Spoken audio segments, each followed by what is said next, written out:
Bob quickly stuffed his smartphone into his jacket pocket.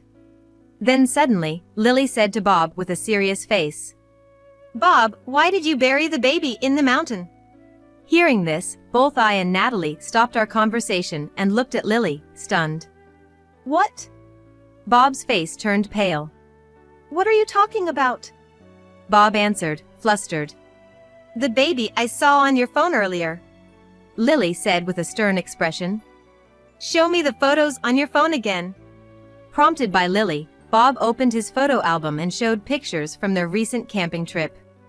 "Not this one." Saying so, Lily quickly grabbed the smartphone from Bob's hand and swiped the screen. In an instant, Bob exclaimed, "Oh," and tried to take his phone back. Dodging Bob's attempt, Lily turned the phone screen to me and Natalie to show them the picture. It was a photo of an unfamiliar young woman. "She approached me first. She said she was having work issues and wanted some advice." Bob insisted he was just accompanying her because she asked him to. Thanks to Lily's mysterious ability, I came to know about Bob's hidden side. The reason Bob was coming home late and constantly looking at his phone late at night was this. I made Bob guide me to the mountain where the baby was buried. Holding the unearthed baby, I was heading to Bob's workplace a few days later. My name is Shelby Roberts. I'm 29 years old. I've been married to Bob for exactly a year now. Bob is a salaried worker like me and is also 29. I also work a full-time job and spend my days quite busy. My husband and I don't have any kids yet. I met Bob through a friend's introduction. After dating for several years, we got married last year. The wedding was truly touching. Bob helps with the household chores. He even cooks dinner once in a while. He's the perfect husband in my eyes. Marrying him, I felt truly blessed. About 20 minutes drive from our apartment, my older sister Natalie lives.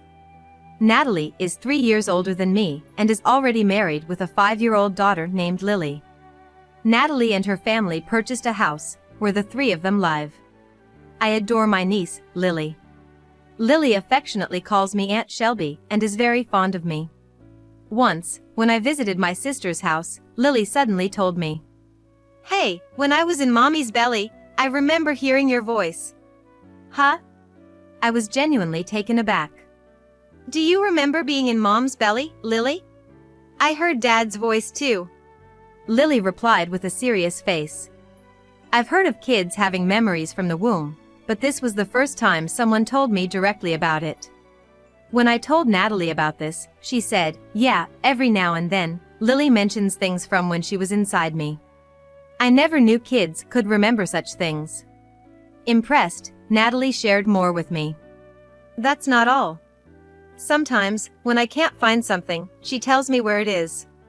And it's not like she saw me put it there, but whenever I look where Lily tells me to, I always find it there. That's amazing. I can't quite put my finger on it, but Lily seems to have some sort of special gift," Natalie said, looking at me earnestly. A little way off, Lily was innocently playing with her teddy bear. It made me wonder if young children might have some sort of unique power. As these thoughts crossed my mind, I gazed at Lily. Sometime later, Bob started coming home later and later. At first, I figured work must be tough, but lately, he'd often come home after midnight. I began to worry. Late one night, as Bob hurriedly headed for the shower, I called out, "Bob, you've been working late a lot, huh?" "Yeah, the boss just won't let me leave on time." With that, Bob quickly shut the door behind him and went into the bathroom. About 5 minutes later, Bob came out. I offered him the dinner I had prepared, but he replied, "Sorry, I'm just too tired to eat." "Well, I'm gonna head to bed then. Good night." It was already quite late, and I figured Bob would join me in the bedroom soon, given how tired he claimed to be. But an hour, then 2, passed, and he didn't come. Feeling restless, I quietly walked out to peek into the living room. In the dimly lit room, Bob was seated on the couch, engrossed in his smartphone. From the movement of his fingers, it looked like he was texting someone. And he had a big grin on his face. Why was he so happy, especially after such a long day. Was he messaging someone? And if so, who? My heart filled with anxiety. Lacking the courage to confront Bob, I returned to the bedroom. Hey, Bob, how about we go camping during the upcoming long weekend? One day, I brought up the idea. Although we were newlyweds, we hadn't gone out anywhere lately. Until not long ago, we'd spend our weekends going to the movies or visiting amusement parks. I wanted to go to the mountains with Bob and spend some quality time together. There's this campsite in the mountains. We could set up a tent, have a barbecue, and at night, look at the stars. Sounds fun, right? Bob didn't seem too excited, but I really wanted to go. I believed he'd enjoy it once we got there. All right, fine. But what about the car? Ours isn't big enough for all the camping gear. When Bob mentioned that, I decided to consult Natalie. One day, I visited Natalie's place alone. I asked her about the car situation. You can borrow our van. And feel free to use our tent too. Natalie happily offered. Her van was big and suited for mountain roads, with ample space for our gear. I thanked Natalie for her kindness. Thanks, you're a lifesaver. Take some time and relax together as a couple, it's been a while. While I was talking with Natalie, Lily overheard and chimed in, Are you guys going camping? I wish I could go. That'd be nice, we should go with Lily next time. The day before our camping trip finally arrived, and I borrowed a car from Natalie's house and drove it home. The next day, Bob and I headed out in that car for a 3-day, 2-night camping adventure. Breathing in the fresh air, surrounded by nature, I felt truly rejuvenated. Bob seemed to be enjoying himself more than usual, with a big smile on his face. I'm really glad we decided to head to the mountains, even if it took a bit of convincing. As I chatted with Bob, that was what I thought deep down. But late that night, Bob, who was sleeping next to me, got up quietly and started using his smartphone. I pretended to be asleep. He spent about 2 hours on his phone. It seemed like he was texting someone. The same thing happened the next night. Then, on the 3rd day, we returned home from the campsite. It was around 4 p.m. When were we supposed to return this car? Natalie said if we bring it back tomorrow, it'll be fine. As I responded, Bob's excitement was evident. So, can I take the car out for a bit? Now? I was surprised. We had just come back from camping, and he wanted to go out again. I wanted to invite some local buddies and try out a big car like this. You're not gonna drink, right? I promise, no drinking. When will you be back? I'll make sure to be home before midnight. We're on vacation, it's okay once in a while, right? After some persuasion from Bob, I reluctantly agreed. Whistling a cheerful tune, Bob hopped into the car and left in high spirits. Even if they were local buddies, I wondered if they would all be available on such short notice. While pondering this, I spent a lonely evening at home. Just a few minutes before midnight, Bob came back. See, I made it home before midnight and I didn't drink, Bob said immediately upon returning. Then, he quickly took out his smartphone and started checking it again. Bob, you've been on your phone a lot lately, I said with a hint of annoyance. I'm just texting the friends I was with earlier. Saying this, Bob took his smartphone to the bathroom. The next day, Bob and I went to Natalie's house to return the car and tent. When we gave them some snacks we bought near the campsite as a thank you gift, Lily was delighted. Natalie invited Bob and me inside and made us coffee. Lily had become quite fond of Bob as they had met several times. Since Natalie referred to Bob as Mr. Bob, Lily had also started calling him that. Lily and Bob were sitting on the couch playing together, with Bob responding with a warm smile.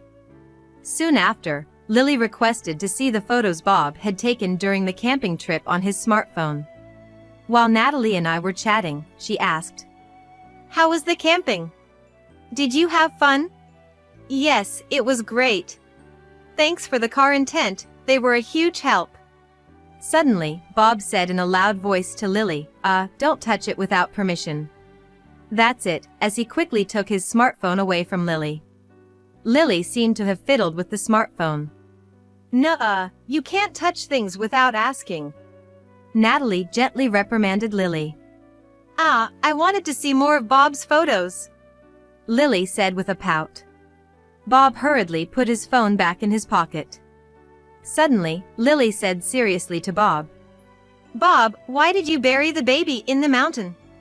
Hearing this, both Natalie and I stopped talking and stared at Lily in surprise. Bob's face turned pale as a ghost. What are you talking about?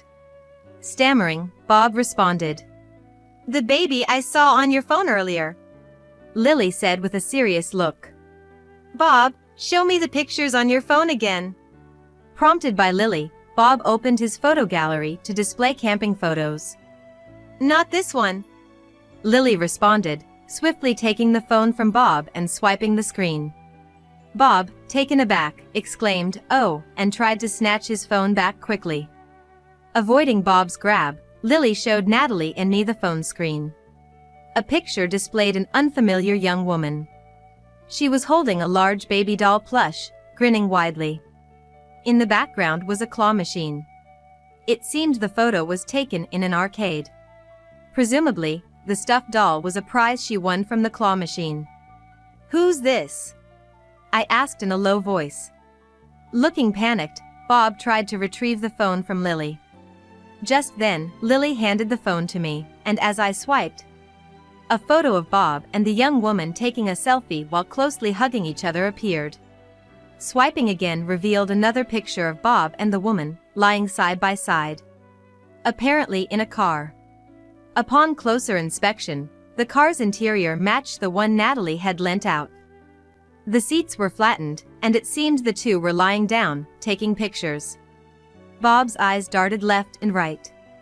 Sweat beaded on his forehead. Natalie looked at me with concern. Just then, our brother-in-law, returning from work, entered. I wanted to immediately confront Bob about the woman in the photos. However, I couldn't do it in front of Lily and our brother-in-law.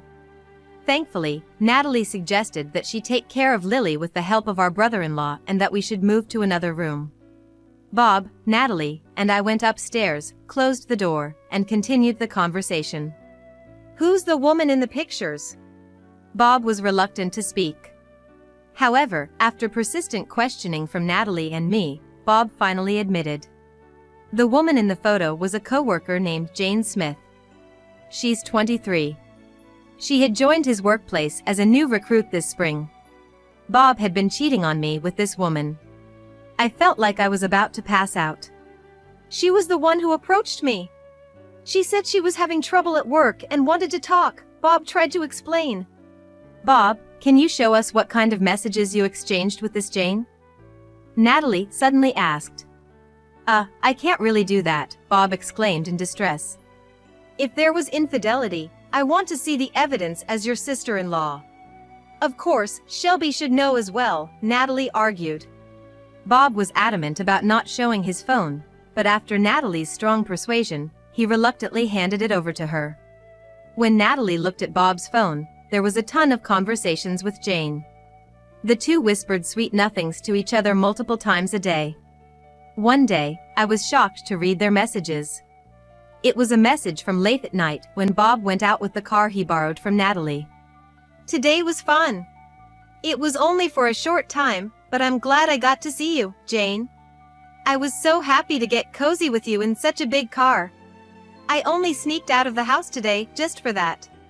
Bob, when are you gonna get divorced from your wife? Try to do it soon. Someday, if we can get married, you'll give birth to my child, won't you, Jane? Yes. I trust you and will wait for you. I was stunned and frozen from shock after reading this. What's this? Bob was sweating profusely, looking extremely uncomfortable. Bob, tell me everything. Bob, realizing he couldn't escape the situation, started to confess in detail. Jane had approached Bob for advice and they started going out for meals. Bob drove Jane home since it was late. She still lived with her parents so they couldn't go to her house, so they would park the car in a nearby park and talk until late. Eventually, they became intimate. The times Bob claimed to be working late, he was actually out on dates with Jane. One day, after coming back from camping, he wanted to go on a drive date using the car he borrowed from Natalie. Bob lied to me, met up with Jane, and they enjoyed their drive. They stopped at an arcade on the way. Upon Jane's insistence, Bob won a large baby plush toy from a claw machine. "It's like we're a married couple with a baby," Jane exclaimed joyfully, holding the plush. They decided to bury the plush toy in the mountain like a time capsule and promised to dig it up once they got married to remember the day. They placed the toy in a large plastic bag and buried it in the mountain behind the park where they often parked to get cozy. Since we just returned from camping, there was a shovel in the car, which was convenient for them. "What's that all about?" I was disgusted to hear the story. Natalie, sitting next to me, was lost for words, frowning. Burying a baby plush in the mountains is creepy. And what's more heartbreaking is that they've already made promises to get married. Bob even told Jane, "If we ever get married, you'll give birth to my child." Bob kept emphasizing that Jane was the one who initiated things, but his comments also fueled the flame. This hurt me even more. We've been married for only a year, and we don't have children yet. Meanwhile, Bob is making promises of marriage with a young coworker and even thinking about having a baby with her. I broke down crying in front of Bob and Natalie. Natalie comforted me, while Bob looked around nervously. But it's strange, how did Lily know just by looking at the picture that Bob buried a baby plush in the mountains? After crying my heart out, I muttered, "Maybe that child has some mysterious powers," Natalie agreed. Bob looked puzzled. But he didn't have the courage to ask Natalie and me for details and once again looked defeated. It was getting late, so Bob and I returned to our apartment. Once home, Bob and I sat down to continue our conversation. "We've only been married for a year, and you have the audacity to betray me like this?" I glared at Bob and exclaimed, "I'm sorry. But really, if she hadn't tempted me, I wouldn't have done this."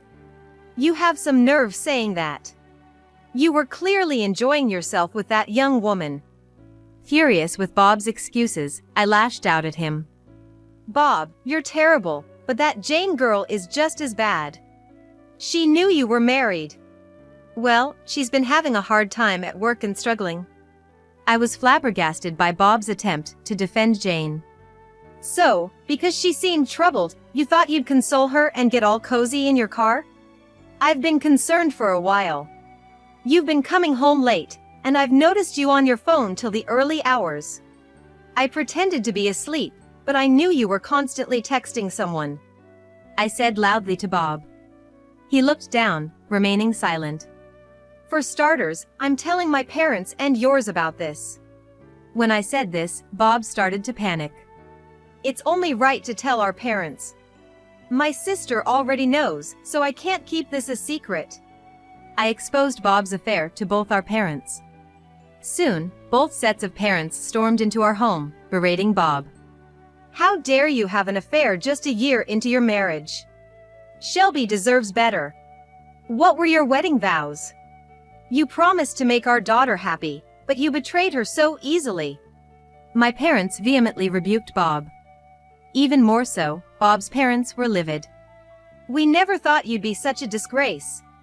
You're the shame of the Roberts family." "That's right. Don't even think about coming home. More importantly, we're so sorry, Shelby. To think you're still newlyweds. It's utterly embarrassing having a son like this." Bob's parents then apologized to me again.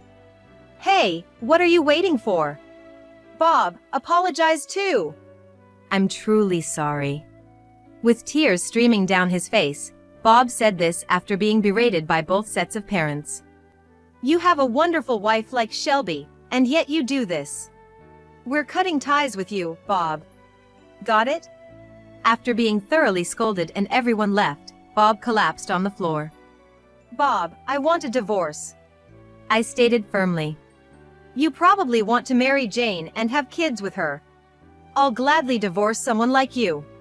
I admit I texted about marriage and kids, but that wasn't my real intention. I just wanted to make her happy in the moment. The one I truly love is you, Shelby. "Huh? Hearing that just made me dislike you even more," I said coldly, leaving Bob with a bewildered look. There's no way I would be swayed by such words. "I can't trust you anymore. I want a divorce. Please, reconsider. I never really wanted to marry Jane. It was just a fling." Bob, having betrayed me, was now desperately trying to make amends. "Can you show me where you buried the baby doll?" The long weekend ended, and it was Bob's day to go to work. I had to work too, but I took the day off.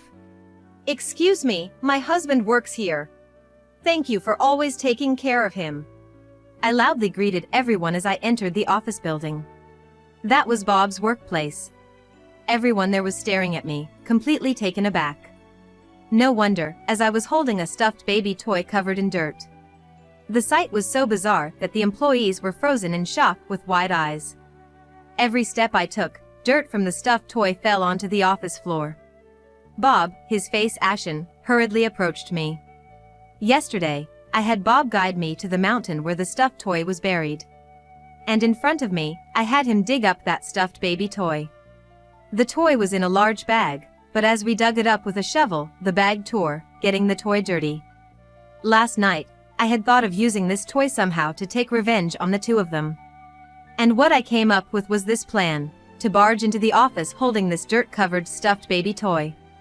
Bob, never expecting me to show up at the office with the toy, seemed utterly panicked. "My husband has been having an affair with a junior colleague, Jane," I said. Upon saying this, all the employees focused their attention on one woman.